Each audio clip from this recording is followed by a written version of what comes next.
and stuff, and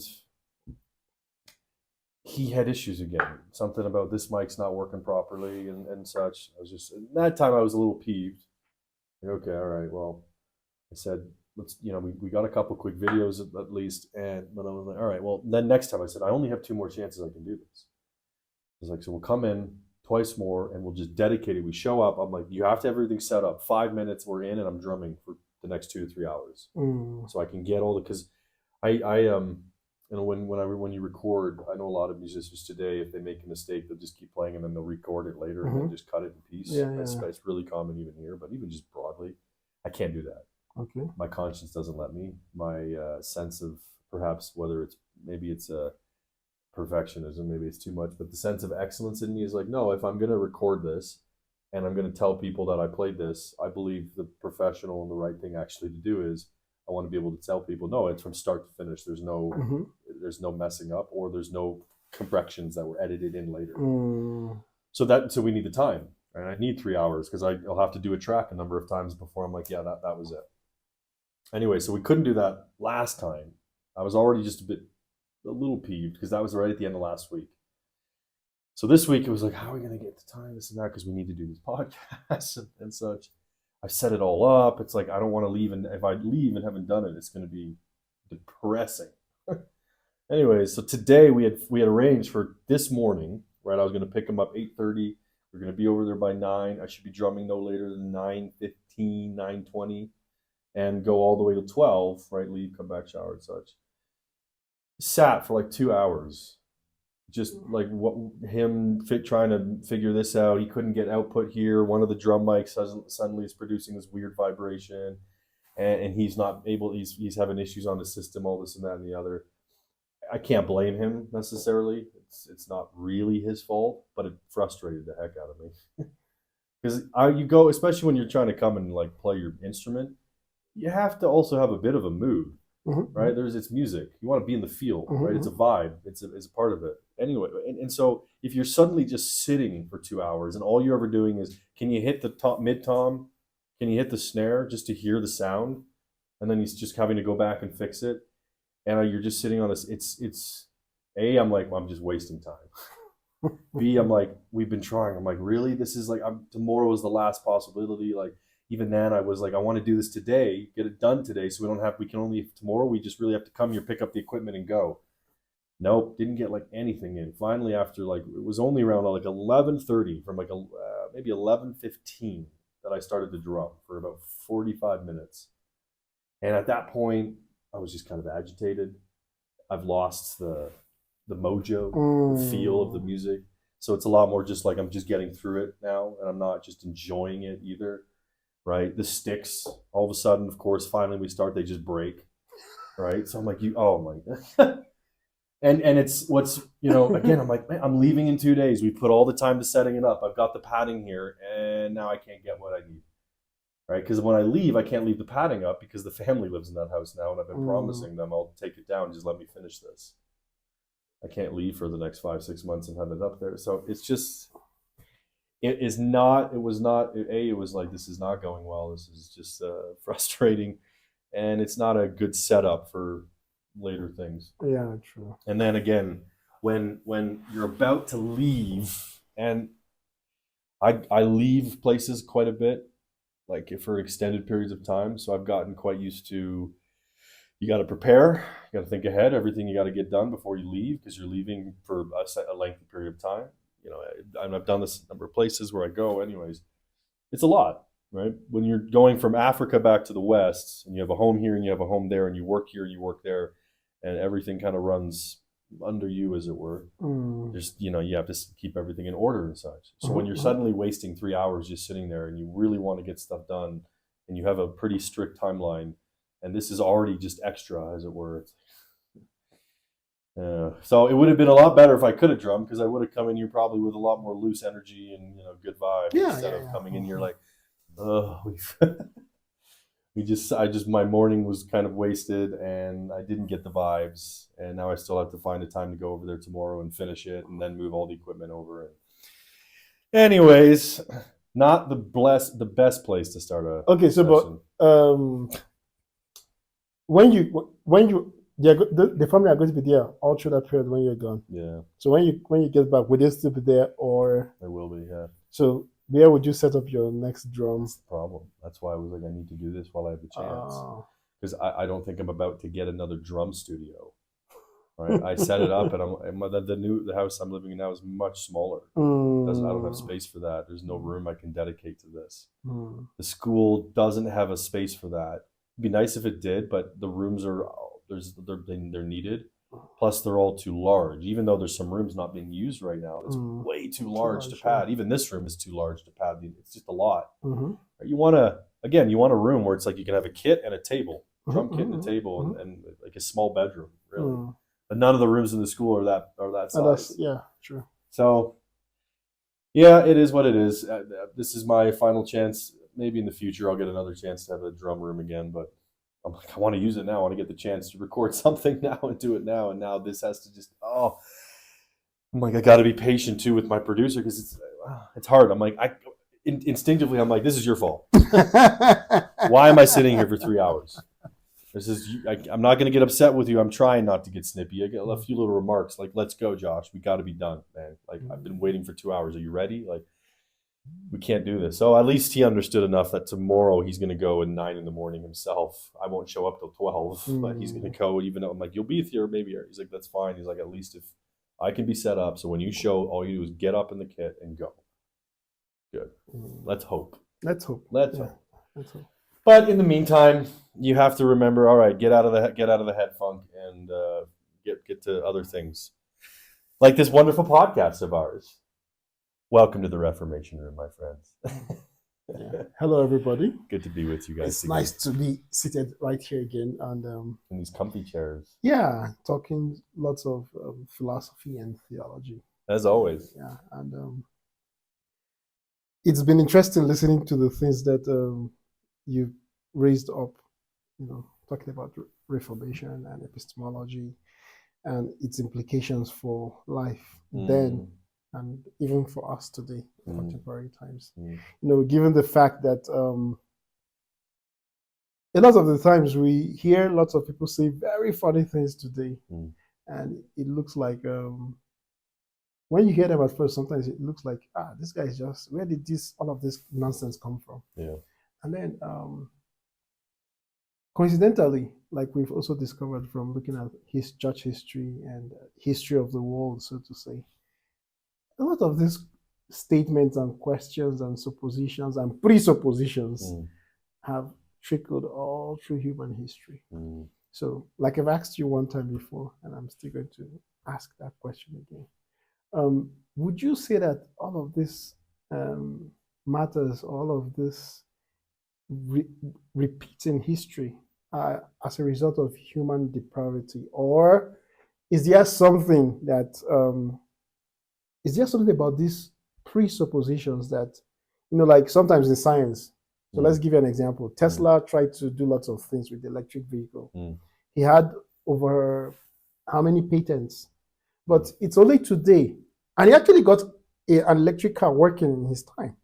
But it's only today that people like Elon Musk, it's like they've revived those same ideas that Tesla had, and have even actually done better with some of the things he tried to do then. So are you saying that perhaps there's something about these things that these people are saying that they might be onto something? Yeah. So I don't know. Would you care to elaborate some more? The repetition idea is interesting, of course. I think we mentioned it in a different session, right? Just for Solomon, when he's, in particularly in the book of Ecclesiastes, right? He's writing about the repetition in life. Right? You wake up, you go to sleep. You wake up, you go to sleep. Sunset, sunrise, sunset, sunrise. Right? Eat. You have to keep doing the basic things to survive. And he points out it's fairly laborious, it's tedious. It's actually one of the key aspects of existence that drives people kind of insane, mad. Bored leads to all kinds of sins, leads to all kinds of different vices and things, because it's actually the repetition of life that gets to people. What's interesting is that while, of course, there's a basic repetition, the world operates according to, it's a cycle, but it's a cycle that's moving in a linear direction. Of course, we know as Christians, it does seem that goodness and evil are a bit different here. Evil, of course, being, this is a different conversation, but let's just take the broad Christian opinion or Christian belief that evil is a privation. Right? This was Augustine's notion. I'm not going to say I 100% agree with that. There's things that have made me think philosophically that evil cannot be just a privation. Okay. But nevertheless, that's a different conversation. Maybe I've just triggered one already. But generally within the church, right, evil has been a privation. It's a lack of goodness. Since evil therefore is merely a lack of goodness, it can only take so many forms. Right? It can there's only so much evil. Right? It's not its new thing, right? Goodness continues to create. Goodness continues to find new ways of developing itself that's beautiful, right? God is an infinite being, right? And some of the essential, at least, characteristics of God are his goodness, are his beauty, right? And as an infinite being, there's no end to how good God is. There's no end to how beautiful God is, right? So that's why in the world, we've seen, a development from fairly primitive civilizations to, at least as of now, fairly advanced. Let's see how much more advanced humans will go. We're not even close to what we could reach. That's a product of goodness, right? It just keeps changing. There's new things that make life better, easier, et cetera, et cetera. Evil, because it's merely a privation. It's not anything in and of itself necessarily. It doesn't possess a creative quality, let's say it like that, or a creative substance or essence within it. Evil can only then, right, corrupt what is good. So evil will do the same thing over and over and over and over, right? As goodness develops the world, transforms the world, evil, like a leech, latches on and sucks from it. But it does the same basic things, right? It's a corruption. So it's rebelling against the good and removing what is good from that thing, whether it's a human being, an inanimate object, whatever it might be. Okay, so if we were to take what you've said literally now, sure. Remember how you spoke about the humanists coming from the church, in the sense that they began to, take a look at the church, especially during the Renaissance period, even up to the Reformation, and look at certain aspects of its dogma. And say, okay, look, first of all, one of the things that God desires for every one of us is to be able to read the Bible proper in our own languages. And people like Erasmus, went ahead and ensured that the proper Greek version of the Bible of their time, and even that we use up today, comes to the fore.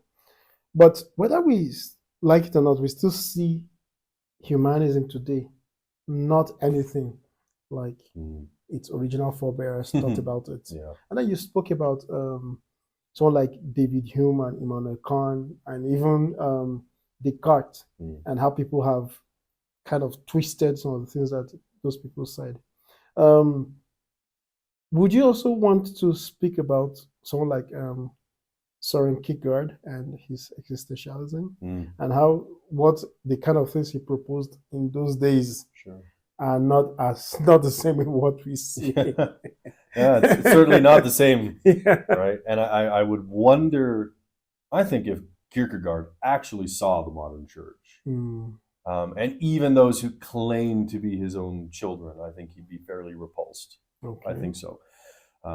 Because and it's good you brought him up, because last time, right, just for our audience to recap a little bit, we had kind of ended a bit with, we're now seeing the humanism of the Renaissance fundamentally transform.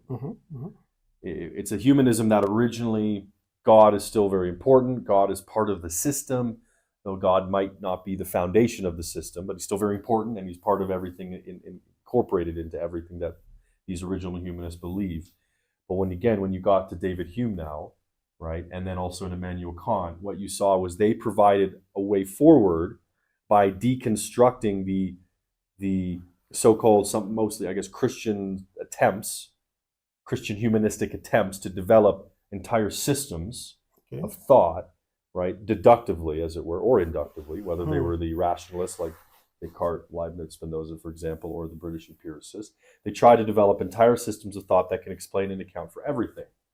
But they were rooted ultimately in self, okay, in some fashion. I've argued that Descartes has been misinterpreted, and that Descartes, in fact, is more Augustinian in the sense that he begins with God as his foundation. But the self was very important for Descartes. People have just mostly mixed that up and gotten it wrong, what he meant by that. Okay. So he's lumped in with them. The point is that regardless, even those who came after, it's rooted in self more and more and more. Okay. And then you have Hume, and Hume obliterates everything, says he begins with self, walks to the end, and says we have no knowledge at all. You empiricists have been trying to prove that we can still have knowledge, even though we begin with self and our empirical devices, but we can't. So we're still going to be good empiricists, but just let's understand all we have is opinion. Okay? Even science is just opinion. And then, of course, Kant steps onto the scene, and he's trying to fix the project. He's trying, the European project this time that was beginning with self. No, we can have knowledge. We can have real knowledge, and this is how it's a combination of empiricism and rationalism. It's a combination of, it begins with the senses, but then your mind has these innate ideas he calls a priori categories that are a framework. Your mind is this framework that interprets them. But again, we talked about this. This leaves us with nothing more than a social construct, ultimately. All you know is the phenomena. You do not know the world in and of itself. All you know is how it appears to you. Well, how it appears to you is how your mind has interpreted reality. So if you and I interpret reality different, then so be it, right? It's just what my construct is different than yours. Everyone go their own way. Now, Kant has an understanding of morality that he believes there is such a thing as universal imperatives. Okay? He doesn't really ground them in God, but he still wants to maintain that there are universal moral concepts that everyone has to abide by. So even if you and I have different social constructs as to how we interpret the world, don't worry, there's still a universal morality. Of course, he can't justify that, right, whatsoever. Again, if everything's just phenomena as it appears to you, well, maybe you sense that there's some kind of moral imperative. Doesn't mean that I do. Definitely not if I don't want there to be either. As a lot of figures after Kant kind of saw, right? Okay. And because Kant opens a doorway, Hume opens a doorway here that just leads to a devolution, right, of atheistic rooted ideologies. And then when I say atheistic, now it's that atheistic humanism, or what we call today secular humanism. A humanism that's rooted solely in the self, that has no place for God at all. Man doesn't need God. And there's a lot of figures to discuss, but of course, this isn't a philosophy podcast entirely. I know I've gone into a lot of philosophy at times of the philosophers, but it's, as we've said, it's been important to continue seeing the course of history, where we're at today, why people believe what they believe generally today. And if we're going to be good Christian epistemologists, good Christian apologists, good Christians, right?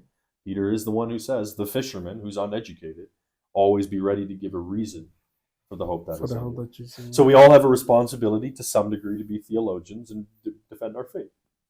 If we're going to do that, we need to know where these ideas come from and how they've developed. And so that's why we have been looking into more detail, and that's why it wasn't just 1 or 2 sessions on epistemology. It's ended up being an entire series. Now we enter, of course, more formally, after Kant, into the 1800s. And again, there's a lot of figures. But for our sake, to kind of bring this series to a bit of a close, and just for our viewers' sake, and just to let you know, figures like Darwin, like Herbert Spencer, like Karl Marx and others, we'll come back to a lot of these figures in different podcasts down the road. But for now, there's really 2 figures that we need to address in the 1800s. And the first is Soren Kierkegaard, as you mentioned, and the second is Friedrich Nietzsche. Very different, also very similar. And we're going to address both of them in this episode today because they open, I don't want to say they entirely open completely, it's 2 different pathways entirely, but there's a common ground between them. But Kierkegaard has in many ways been the father of modern evangelicalism. and possibly even modern Pentecostalism. Okay. Interesting. Right. So we need to talk about that. We need to have, if we understand why the evangelical church is the way it is today, we need to know Kierkegaard. Right. If we want to understand the broader culture and the way it is today, we do need to look at Nietzsche. And Nietzsche is not the reason that the culture is the way it is today. Most people, at least most Christians, and even others, get this wrong. Nietzsche's right says God is dead, right? So therefore he didn't believe in God, right? No, that's again, we look at things in context. Yeah. But let's first take a quick look at Kierkegaard, right? And let's see what was it that Kierkegaard actually said.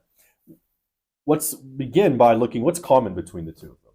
I mean, let me ask you, what do you think? What's common between Kierkegaard and Nietzsche? They're living in the same general time frame. Okay, there's a bit of a small gap, and they come from different parts of Europe, right? Of course, Nietzsche is German, and of course, Soren Kierkegaard is Danish, right? But there's something that they have very much in common. I'm just curious, any idea? No, well, if you would ask me, either you're looking at Kierkegaard from his existentialism, or you're looking at Nietzsche, who seems to have promoted skepticism to the point of nihilism, right? I would say that for both of them, first of all, every one of them is asking that you experience life based on your experience. You understand? So yep. If you think of Kierkegaard and existentialism, you see it as a bit of, or like an advancement of empiricism of sorts. Yes, and well, Nietzsche at the same time, if you look at him as well, you'd see that he's telling you and I to, on the surface, actually, he's telling you and I to look.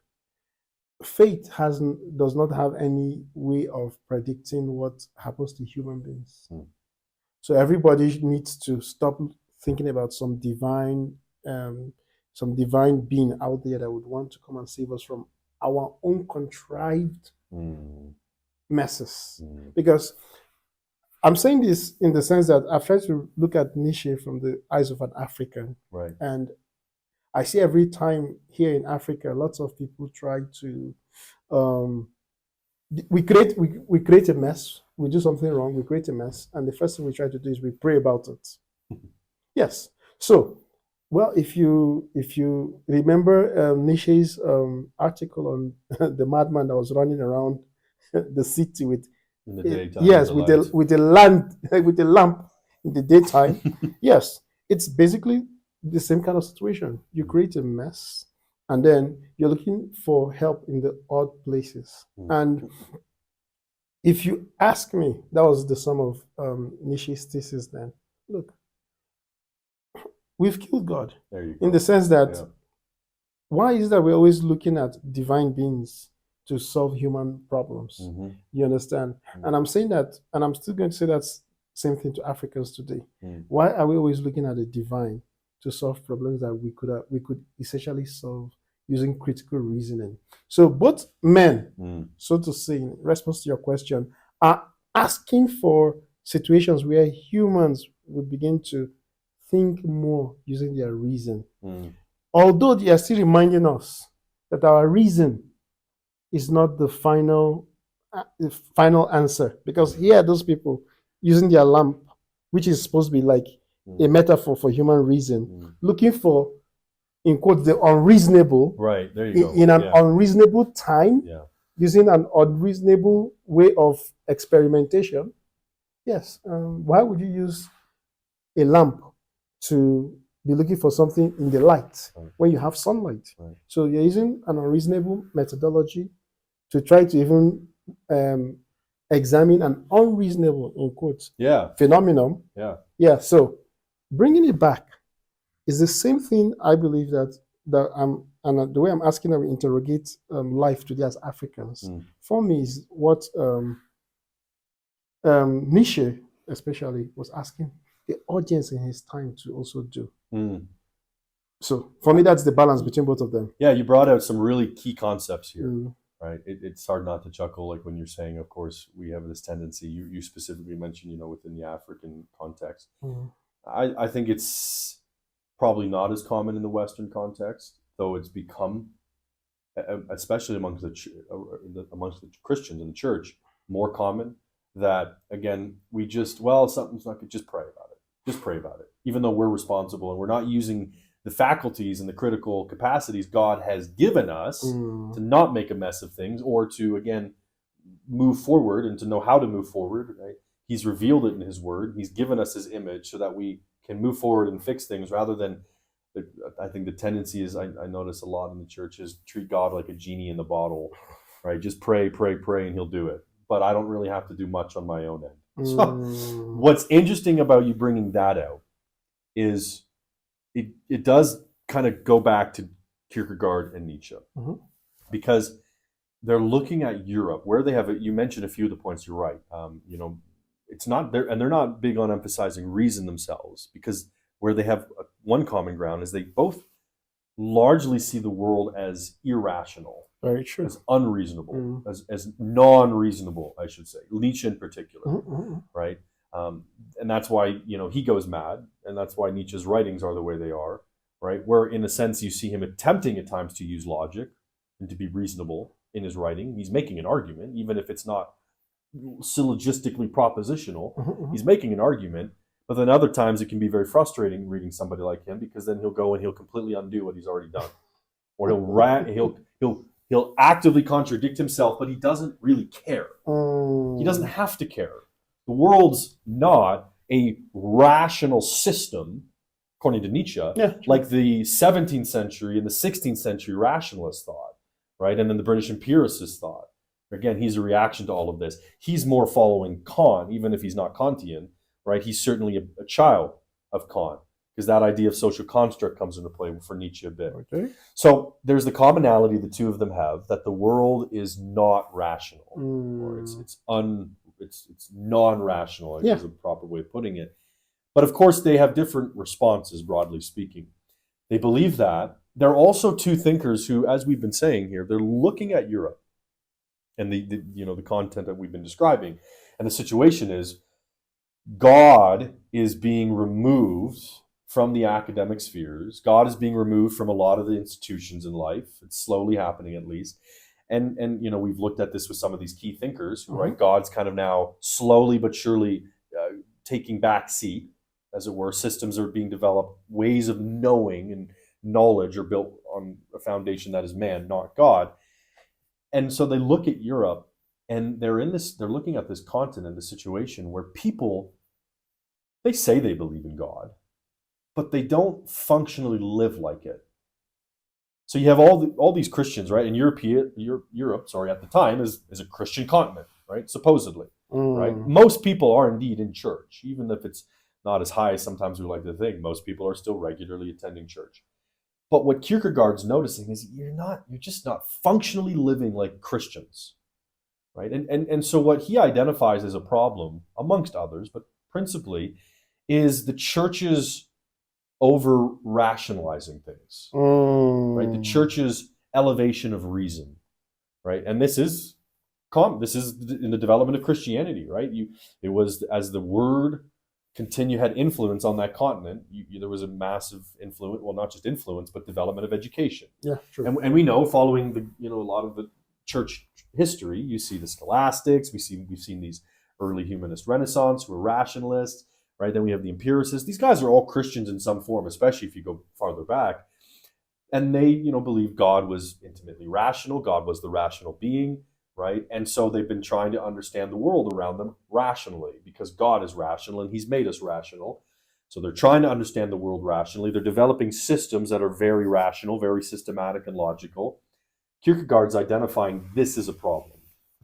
That, as you pointed out, no, human beings are fundamentally experiential beings. Very true. Right? We're not fundamentally rational, is one of the key concepts of Kierkegaardian thinking. Yeah. And to make it maybe more understandable to modern ears, we're fundamentally emotional creatures.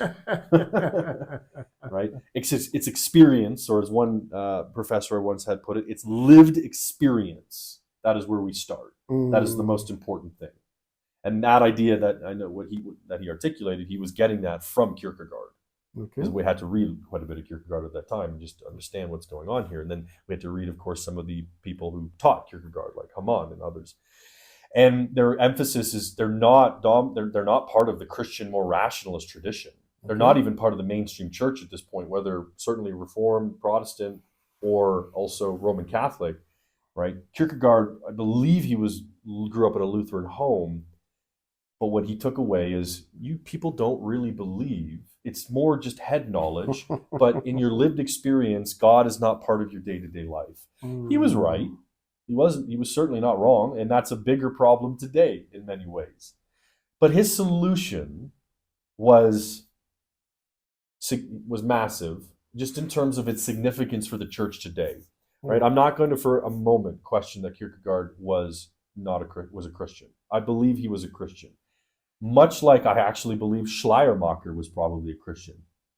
Right? Again, when people went to Schleiermacher's house, the father of liberalism here, they said, this man believes. He clearly has a personal relationship. The way his home is governed and his relationship with his children, how he prays and how he talks about Jesus Christ in his home, like he's got a personal relationship with God. It's just in his writings, he led people astray. Now, Kierkegaard is not going to deny that Jesus is God. But what Kierkegaard does is, rather than making the substance of Christianity or the grounding of Christianity in its objective historical truth, okay, up to this point in history, people believed Christianity was true. The church believed it was true because it's objective and it's a historical fact. Right? It's not dependent on how you feel. Very true. It's true for all times and all places, as it were, because this happened. Right? The virgin birth happened. Jesus physically died on a cross. That happened. And there are ways to verify that. At least there are some, evidential proofs for that and such, right?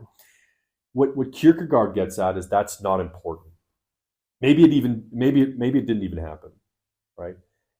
You're not going to see Kierkegaard necessarily stepping onto this stone yet and say it definitely didn't happen. But thinkers following him afterwards take this step. Right? It's called the demythologization of Christianity that takes major step in the 20th century, the 1900s. Okay. This is the liberal movement. Kierkegaard's the father of it, right? More actively, directly than any other thinker.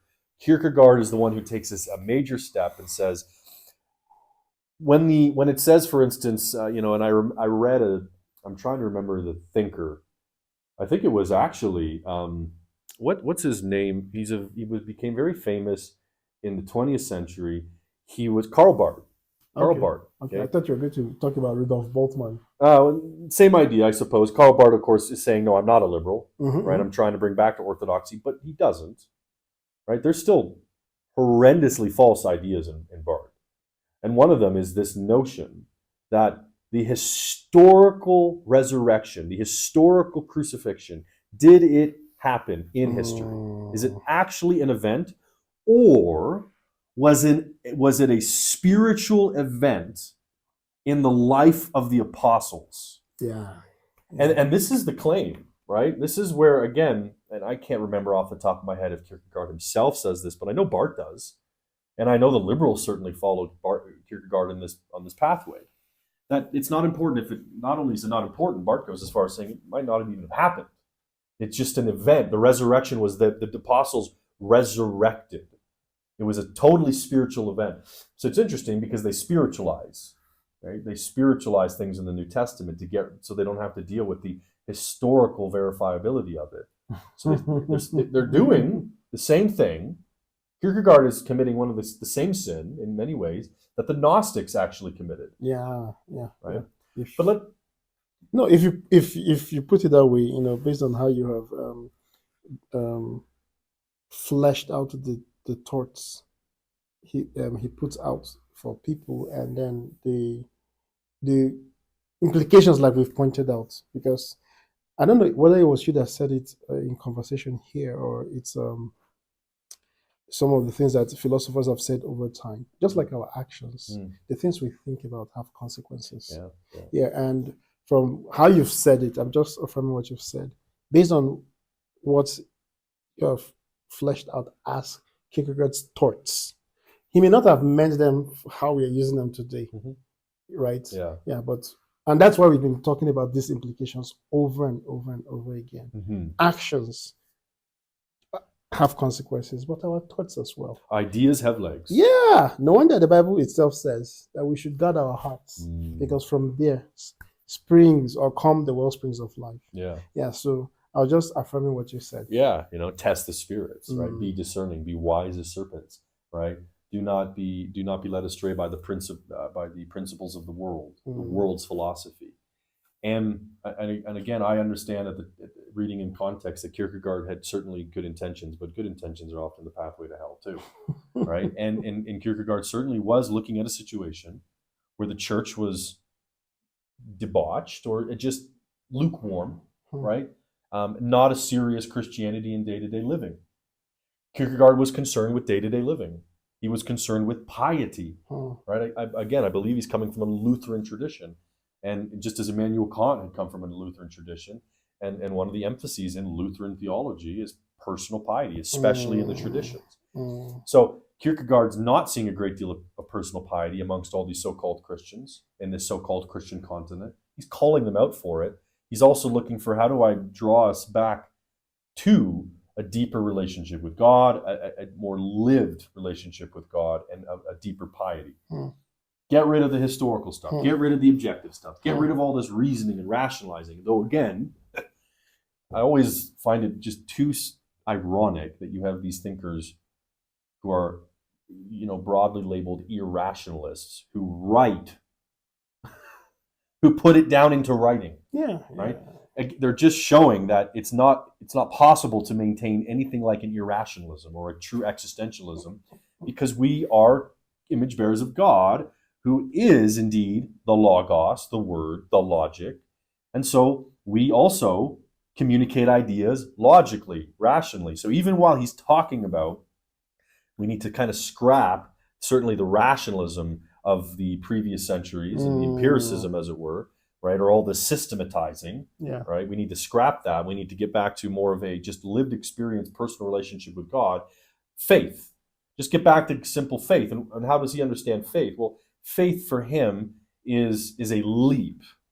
Okay, it's and there's a word he had in particular, and I actually forgetting the word off the top of my head, but it's an irrational leap. So Kierkegaard, again, because the historical significance of the resurrection not important so much, it's more that it's an experience. It's subjective. It was something that, again, the apostles felt. They were in the New Testament, those events, you're spiritualizing them now. Because that's the important thing. Well, faith then also changes. And the faith as Kierkegaard understands it is far more in line with how most evangelicals today understand faith, even Roman Catholics, actually. It's just more common how most of the church, how they understand faith is far more in line with a Kierkegaardian understanding in faith, right? All the discussions today about how faith and reason, right? And what's the approach? Before this point, there was only really a couple. Okay. It was Aquinas's, we've talked about it, his epistemology. You have the realm of faith, as it were. You have the realm of reason, right? Then realm of nature and the realm of grace. That's one approach. That's the dominant Roman Catholic approach, though it has crept into certain Protestant denominations and individuals. Then there was the Augustinian approach, right? Yeah. Faith is the grounding of all reasoning and knowledge. We all begin with something, and you can't prove that first starting point. You must believe it in order to know anything. So these are generally the two approaches to faith and reason throughout Christian history, but reason and faith are not, they're not devoid of each other. They work together.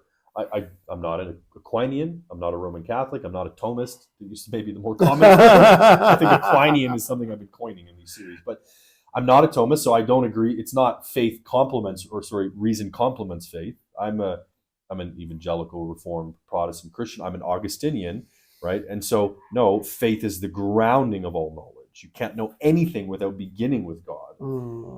But Kierkegaard changes all of this. Faith is now separated from reason entirely. And faith is made an emotional decision and response.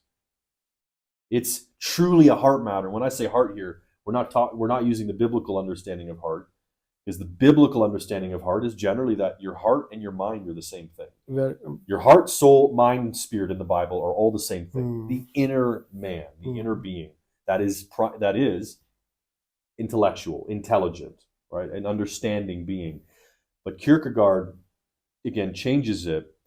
Faith is now a subjective response rooted in your lived experience and in your emotions. Okay?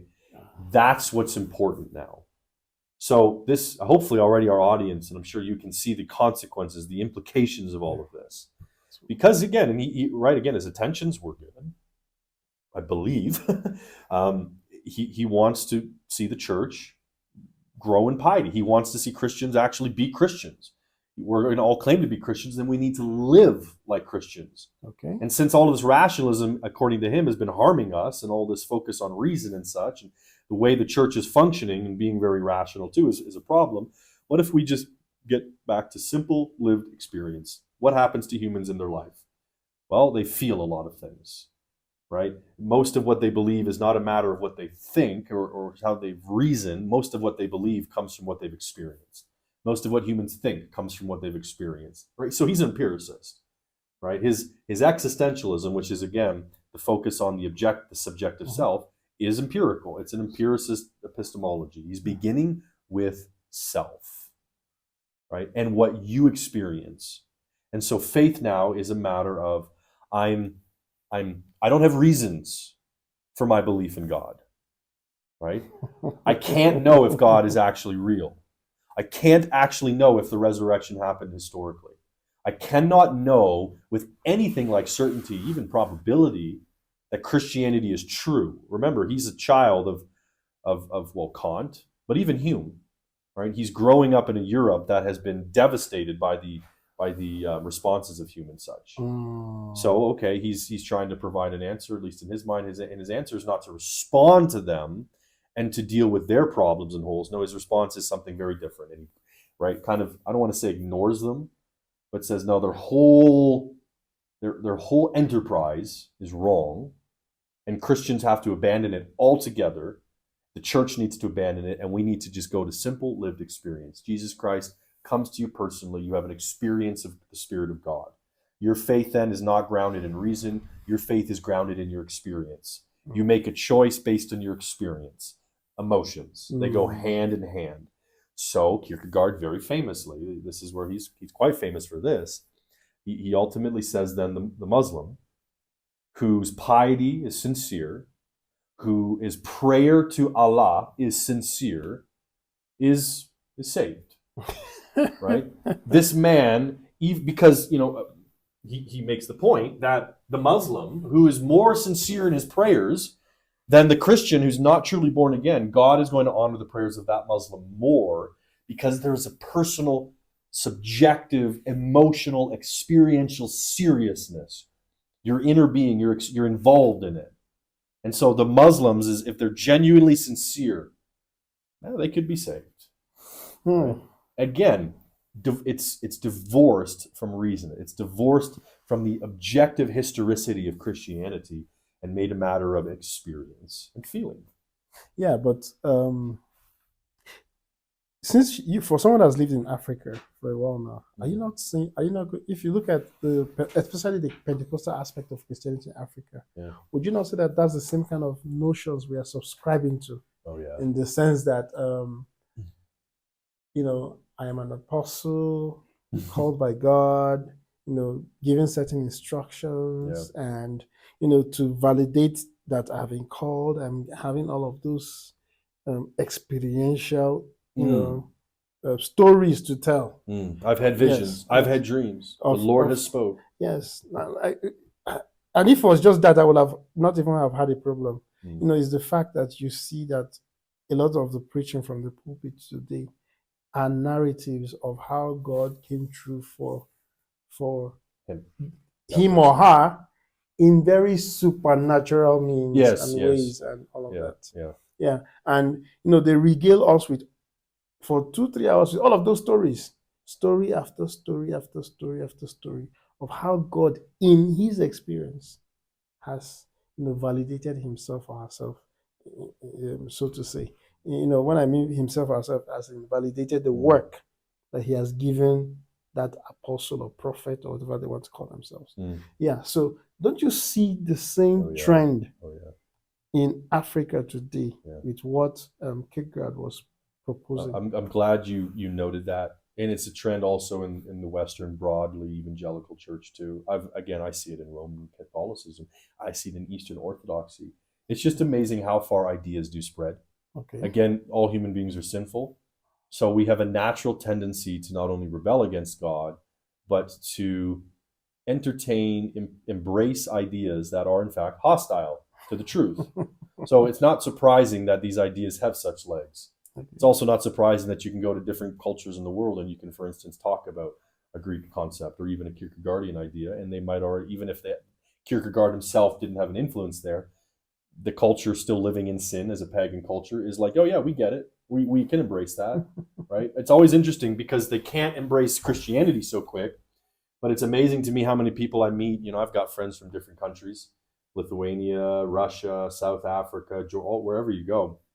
I've got just good friends, and it is amazing to me how often they come from cultures that are, not influenced, for instance, by Buddhism at all, but how intriguing they find reincarnation. Right? They don't want to believe in God or anything like that, but they love Buddhism. They love reincarnation as an idea. Again, ideas have legs, but sin only really takes so many forms. Yeah.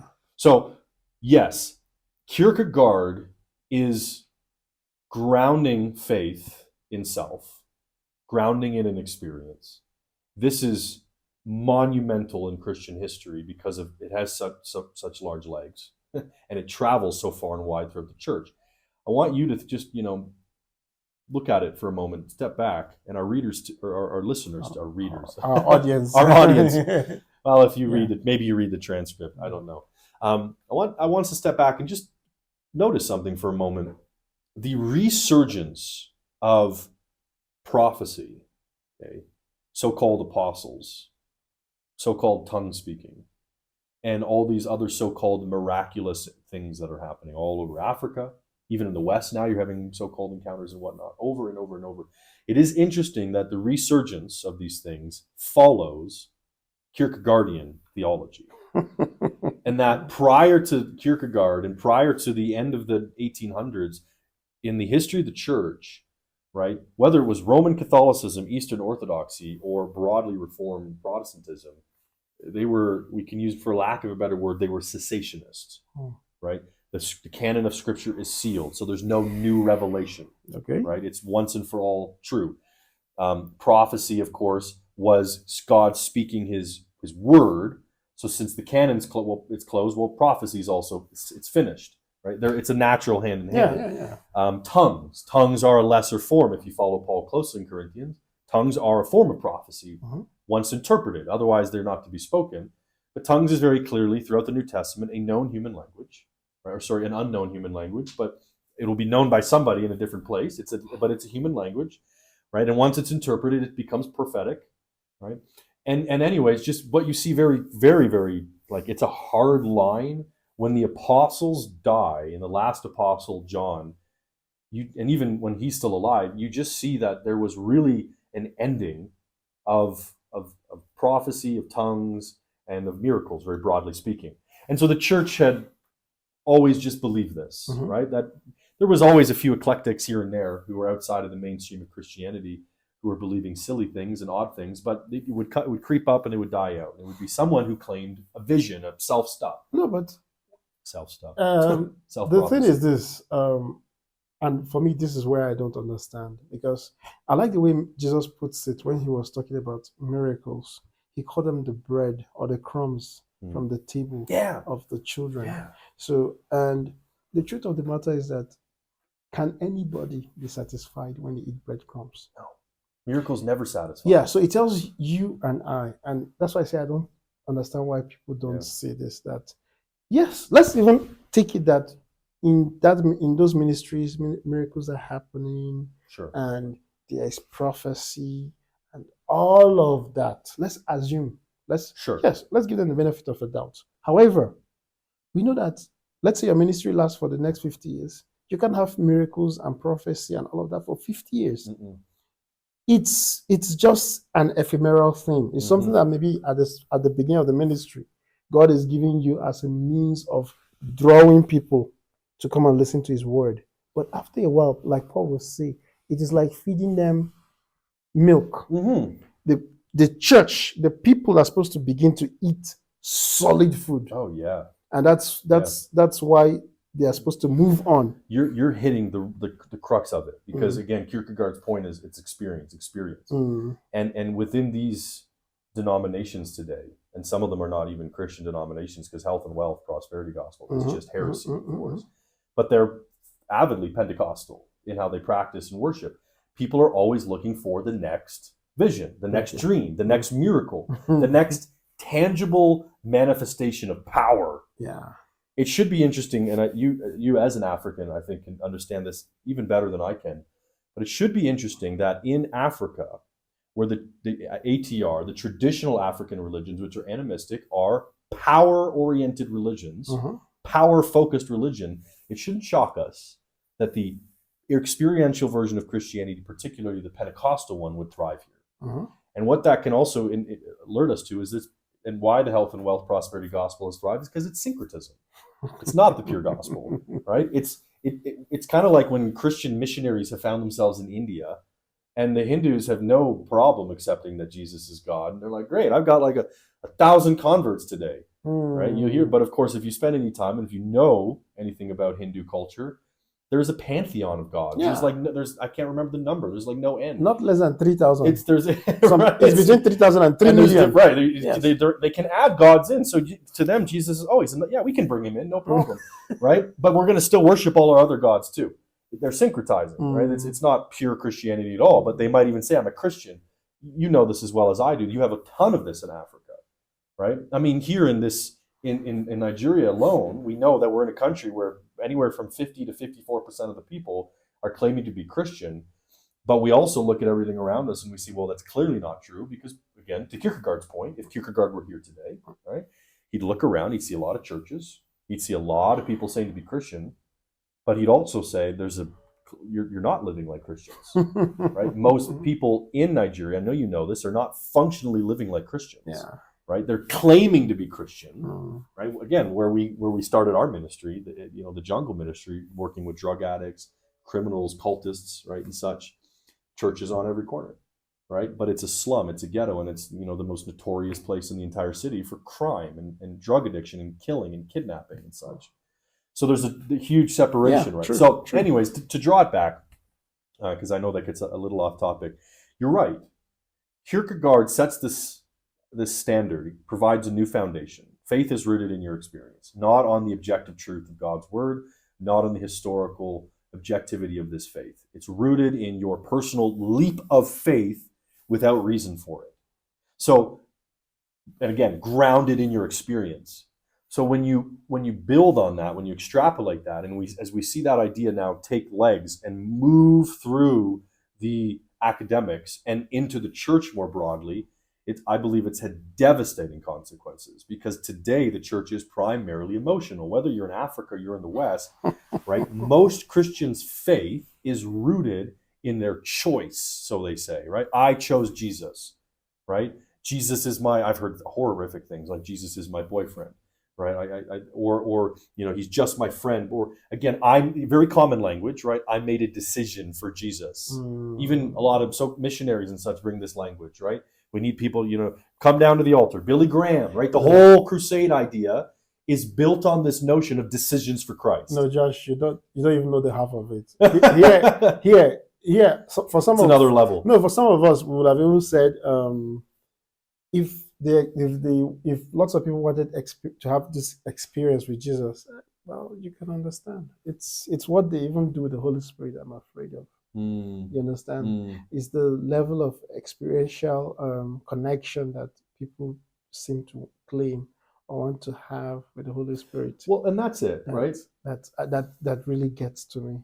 And still talking about how what we said about the relationship between Kierkegaard and Nietzsche. We'll come back to yes, Nietzsche. you'd be like, Sometimes I look at it, I'm like, this is exactly what this man saw and said, look, we're using a lamp to look for what we would have considered the irrational in broad daylight.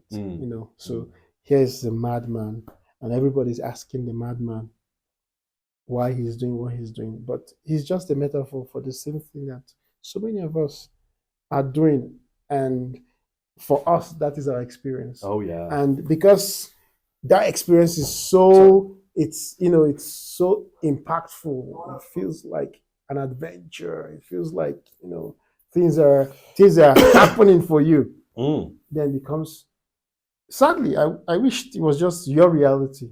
But you now sit on the pulpit and you try to force that reality down all of our truths. Because if we don't live that reality, it means we have not lived at all. Well, and this is, if your faith is grounded in your lived experience, as Kierkegaard would ultimately say, right?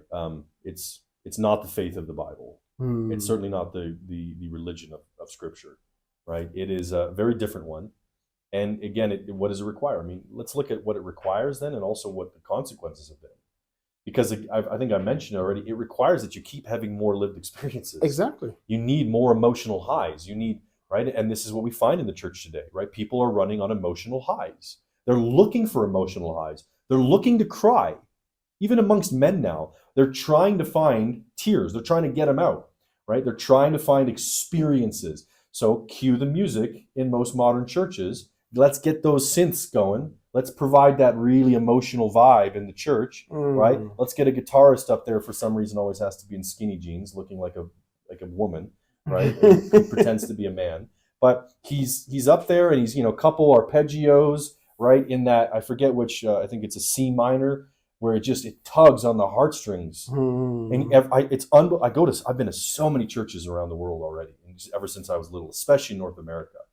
It is off the charts how every single one of them today, and I'm exaggerating here, but 95 to 96% of them just have to set an emotional atmosphere in order to convict people, in order to convince them, right? Again, we need to keep the experience going. We need to keep finding another thing to give people an experience so that they'll stay Christian. What happens when the experiences stop, right?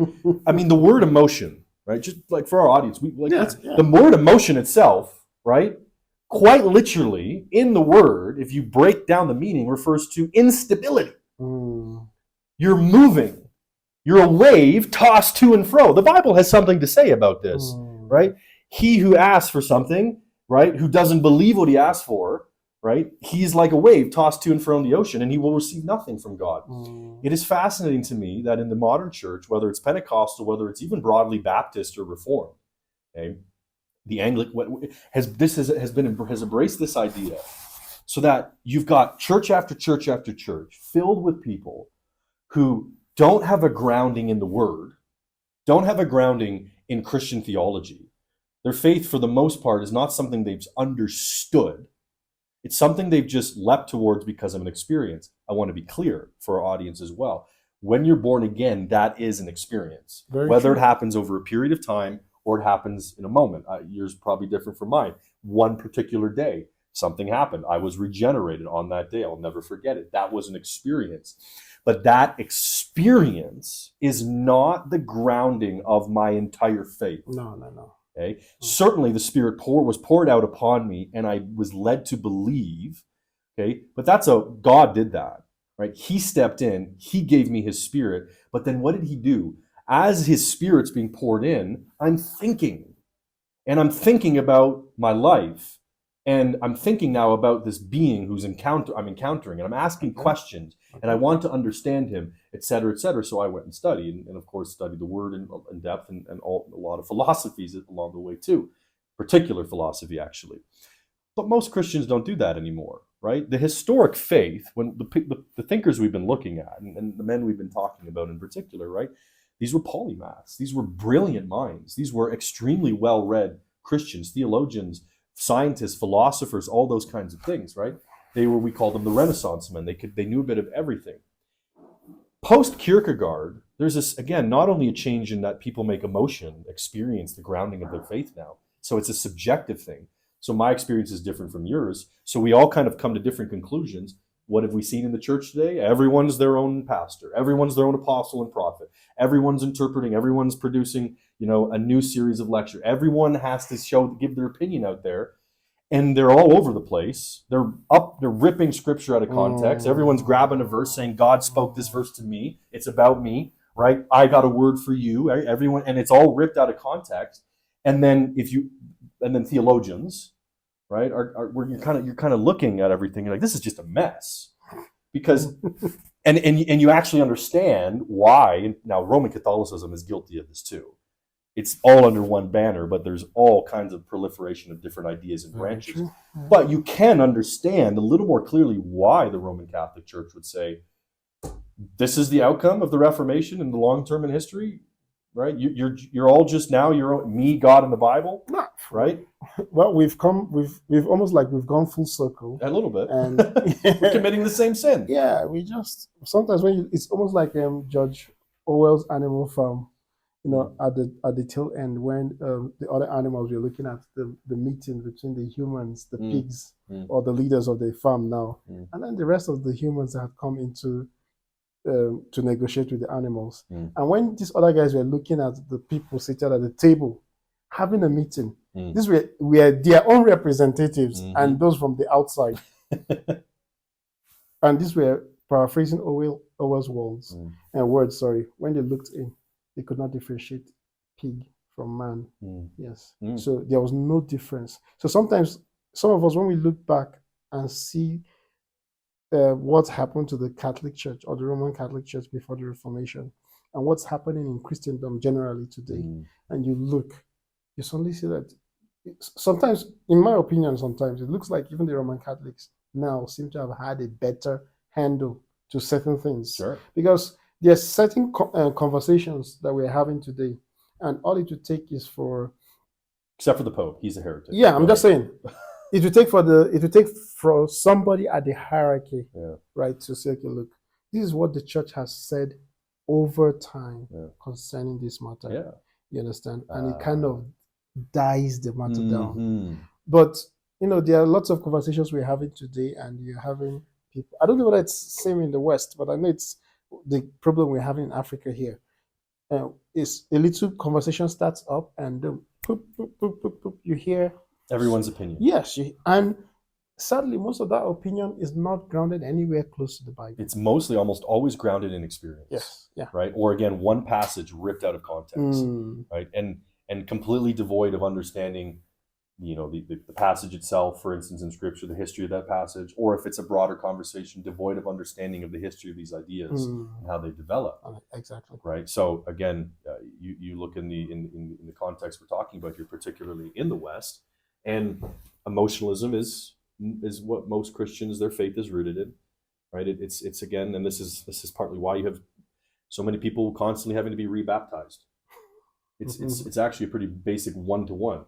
Right? If your faith is an experience, right, or your faith is grounded in your experience, you don't have reasons. You're leaping because you don't really know, but you believe because of the experience, and then the experience leaves you, right? Because we know as Christians, you're not going to be on fire for God for the rest of your life. In fact, you should expect that most of your time you won't be. Most of your time, you're not going to be feeling like I'm really on a Jesus high, as you often hear today. Most of the time, maybe when you're praying and you're alone in your room or something, right? Or, the Lord does come to you in your devotions, and there's an experience, no doubt. But, what happens when you then get up and go back into the normal world? Life sets in. And that experiential high is kind of gone. And what I noticed, brother, honestly, is when Christians, the church, having grounded their faith much more in experience and emotion than in the objective truth of the Scripture and the historical faith, not only are Christians have been on the run culturally, right? They haven't been able to defend the faith against the onslaught of those who have continued to employ reason and think through their ideas and have a grounding for them. So we've been on the run culturally. We've also just become kind of a laughingstock to the culture around us. Now, of course, any atheist, any secular humanist is always going to mock the faith. Okay. But we've given them fuel for it tons of fuel for it. Because again, when atheists are, when you watch these debates a lot of times, there's some decent ones, but a lot of Christians, when they're engaged in formal debate, if they've even attempted to be trained in that, it's not the best, to put it lightly, right? And it's gotten maybe better in the 21st century, and we're going to get to why something's happened more recently. But certainly in the 20th century, right, it was more, no, you just believe. Right here in Africa, I've done this often as an experiment with students. I've challenged a notion that's common, right? Given a defense for it through in the scriptures, right? Explained how it fits within the broader biblical worldview far more consistently. Then I've said, now go and bring it up with your pastor, bring it up with whatever theologian that's in your church, elder pastor, something like this. Consistently, the responses are, my pastor just said that's silly, just believe. Yeah. Something like that. There's no discussion, there's no debate, just believe, right? Now, in the Western church, yeah, you might have pastors willing to engage, but most of them aren't familiar with the history of philosophy. Most of them are not familiar with the ideas of the culture today. So they're not going to be the right ones to even help you really defend your faith often. So this is where we find ourselves. And I know it's time to wrap up this session, or we've reached our hour. But just to kind of bring it back together, because we didn't get into Nietzsche, so we'll have to do this in the next session. No, but because we have to come to him. Yeah. Right? No, what I'm even saying is that as we begin to consider Nietzsche, there's something you said earlier that kind of struck me, and I'm hoping that you'd see how it marries into what Nietzsche was trying to say. If we had to base our faith on our experiences, like you pointed out, most often when you actually have had a very nice devotional time or nice sermon time or even nice interaction with another brother on deep Christian truth. I don't know that you've had this experience, but this has been my experience. It's like we're stepping out the door and then one temptation or something very horrible just seems to want to steal your joy. Sure. I know what you're talking about. Yeah. So, but sometimes, like you rightly pointed out, a lot of people try to make it look like that those kind of realities are not supposed to be our experience, right, if we are truly believers. But whether you like it or not, that's not even how the Bible has narrated these things. Yeah. So often, from moments of divine grace, right, it's like times of respite or prepping. The next moment, we are seeing in the biblical narrative, we are seeing the people also going through lots of issues that we will need to see God come again to show us, because the truth is that Scripture is trying to help us see God's character. On the flip side of seeing man's faithlessness and our inconsistency, it helps us see God's character over and over and over again. So I still say this, irrespective of what people say about Nietzsche, right?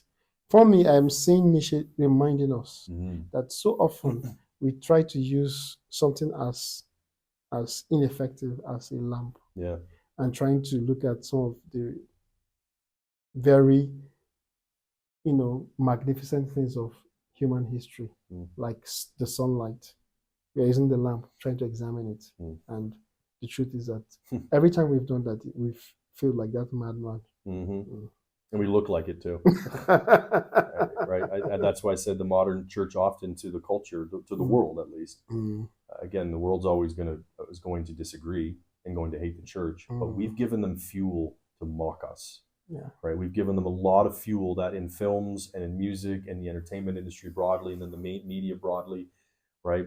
They're going to be coming after us already, but what we've done is we've given them all kinds of fodder.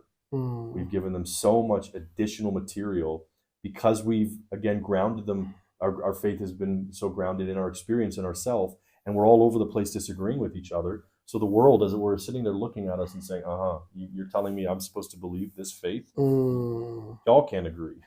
Not only can you not agree, but again, I've said before, if you study the theologians, the giants especially, whether Lutheran, Anglican, Reformed, even Eastern Orthodox, some of the great Roman Catholic ones too, their disagreements are more minor. That's why we need to know them. But it's amongst the general laity, population today, right? The general Christian church, because it's an experience. They're not studying theology.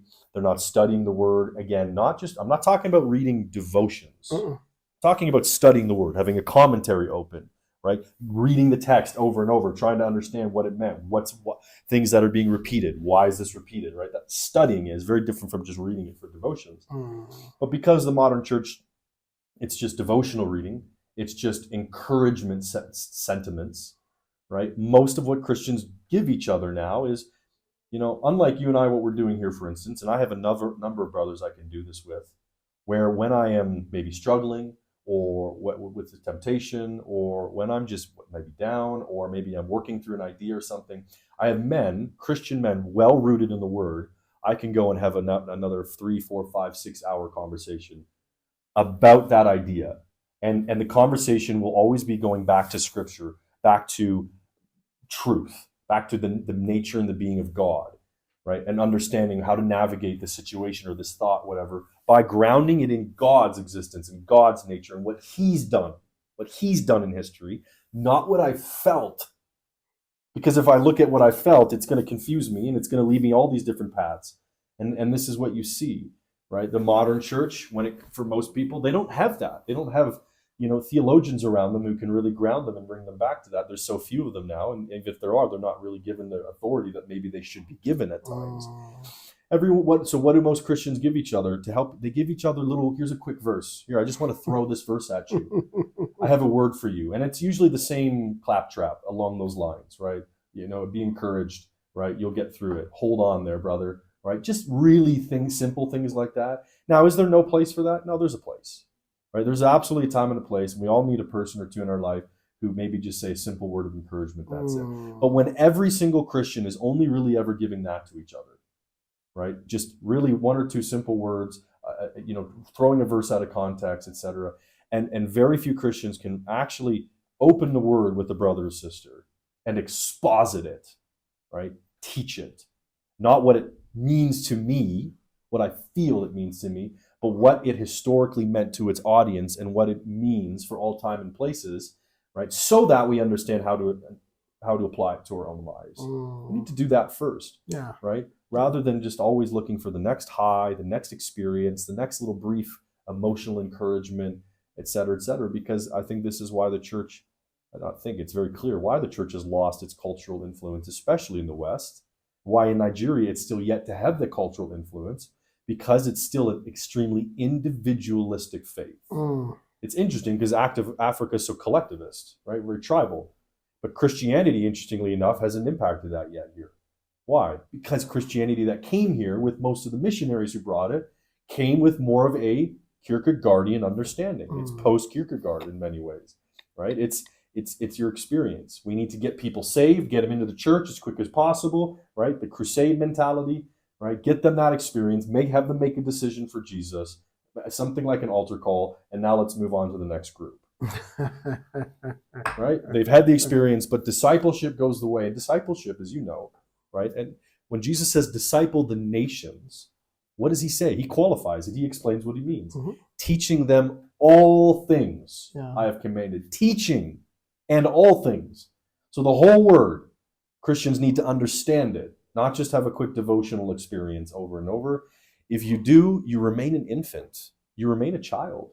And we'll finish with Paul's statement here, right? When I was a child, I thought like a child. I acted like a child. I spoke like a child. I did the things of a child. But when I became a man, I put aside childish things. And the modern church predominantly is childish. Its focus is to invigorate your experience and your emotions. And most Christians, their relationships with one another is also often grounded in that emotional experience. And what's happened? All relationships have become grounded in that. And so what do we see worldwide? Divorce rates off the charts. It's particularly in the Western world. Because if you're not fulfilling that emotional experience, even if we're so-called Christians, well, the Lord's just not telling me to stay with you anymore. I've heard that repeatedly. I know countless divorced people. I come from a divorced family. Okay. Now, my father's actually really wrestled with that and done something I don't know a lot of people would be able to do, and has come to a place and said, no, I actually believe because of my sin, I am not permitted to remarry. That's not common in the church these days, right? Most Christians are committing the sins, but then, then there's all kinds of mess and emotional tugging and tearing, but then somehow they're brought back into the church and they're restored without discipline, and then they remarry very quickly, right? And again, all the biblical prohibitions, the biblical commands are just ignored. And if you bring them up, even with most modern Christians, they're pretty offended pretty quick. All right. And this all goes back to, and I'm not just going to put all the blame on Kierkegaard, but his notion that your faith is grounded in your lived experience and not in the historical, objective truth of Scripture, and the events of Scripture has fundamentally transformed all of Christianity, because I meet Roman Catholics who think the same way. I meet Eastern Orthodox Christians who think the same way as Kierkegaard, right? At least if they're not well studied in their traditions, they think the same way as evangelicals. It is an emotional Christianity, and this is something that we as Christians, we have to tackle, and we have to kill it, right? Your experience, you are born again. There is experiences that happen, and I certainly love having those experiences of closeness with the Spirit, absolutely. But that's not the grounding, the final authoritative grounding of my faith, because it doesn't depend on me, and it does not depend on experience. It's true for all times and all places. And so we're going to switch over to Nietzsche in the next session, because we've set the scene here for why the church is largely the way it is today and why it's so emotional and having a lot of the issues with its head. But we also need to look at a little bit, okay, what about the broader culture? Yeah. So we'll deal with that next session. So it's been good to be with you all again today. May the saints be equipped. Yeah, may the saints be equipped. Always get that handshake in there. Thank you.